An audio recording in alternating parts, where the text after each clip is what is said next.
We just completed one weekend of open studios and we have one weekend left, which is coming up.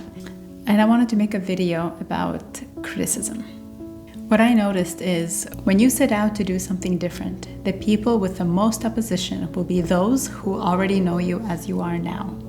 Because they already know a version of you, they tend to compartmentalize these, like if you're this, therefore you can't also be this, because they can be opposing things. And they have this idea of you, and it's very difficult for them to deal with when you're doing something different than those rigid categories. Oftentimes they know us as one thing, and when we set out to do something different, oftentimes they no longer can relate to you anymore because they see you doing something differently than what's expected. But if you met someone on the street along your new path, then their point of reference for you will be your version of who you are today. And that's why I think it's difficult for people who have known us in the past to accept this new version of us. And that's where a lot of friction happens. Because I have such a big family, it was very interesting for me to observe that as soon as I did something different, because they knew me as a child, it was very difficult for them to wrap their heads around what I'm doing now. There's a lot of projection that happens. And those who are the most critical are the ones who are doing the least amount of new things in their life. And this is not a form of judgment at all. I just notice it's the people, they are very averse to change. And when I realized that, I became very empathetic and understanding as to why they're doing this. And it made me relate to them much more. Because oftentimes we project our own fears onto someone, and it's because they care for you, so for them, something new is too scary. And for me, as soon as I realized that, I let go of it and I actually approach it with so much more understanding. There's a Ricky Gervais quote that says, "Remember, it's better to create something and be criticized than to create nothing and criticize others."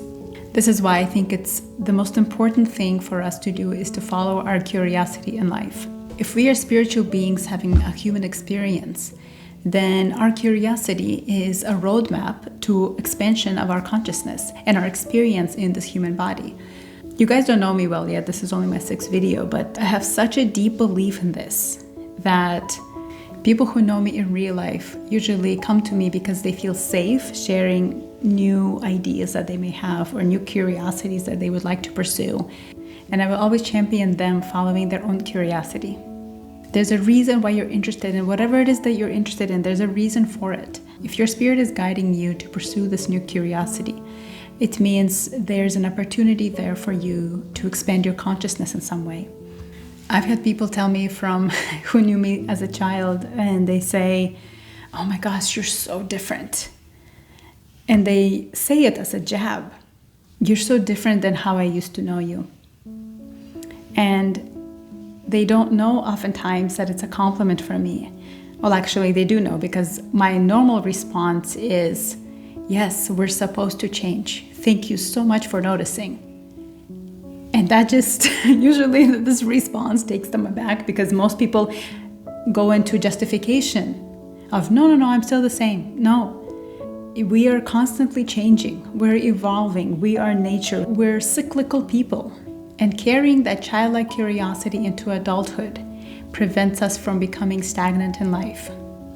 When you set out on your new path, and I've experienced this so many times in life, it will be very difficult. It's usually comes with a lot of lessons, very challenging. There's so many new things that sometimes it's like, when you start a new job, all the new things that you're learning the first week, your head is exploding.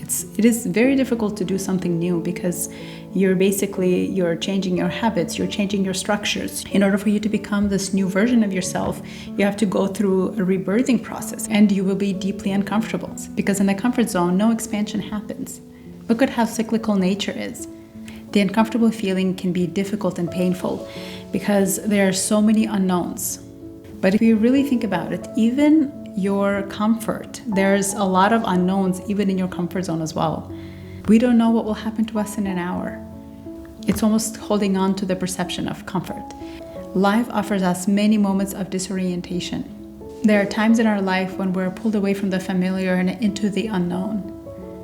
But it is in these opportunities of unfamiliarity when the certainty dissolves when we are able to encounter profound opportunities for growth. It's in losing ourselves that we discover who we truly are. The path is filled with lessons. It's not even about achieving or conquering something, it's about being. And when you know that change will be uncomfortable, you get to decide what's worth being uncomfortable for. It's not about not hearing the criticisms. It's about having a vision that is so much bigger that it dwarfs the criticism. Because ultimately, life is really about dissolving the illusion of separateness. If everybody acts on their curiosity and we have this perpetual expansion of our consciousness, we step into a new way of seeing, one that embraces the tactility of human experience and the interconnectedness of all life. The path is never linear. Life is a gift, a chance to discover, to heal, and to grow. Thank you so much for watching, and I'll see you in the next video.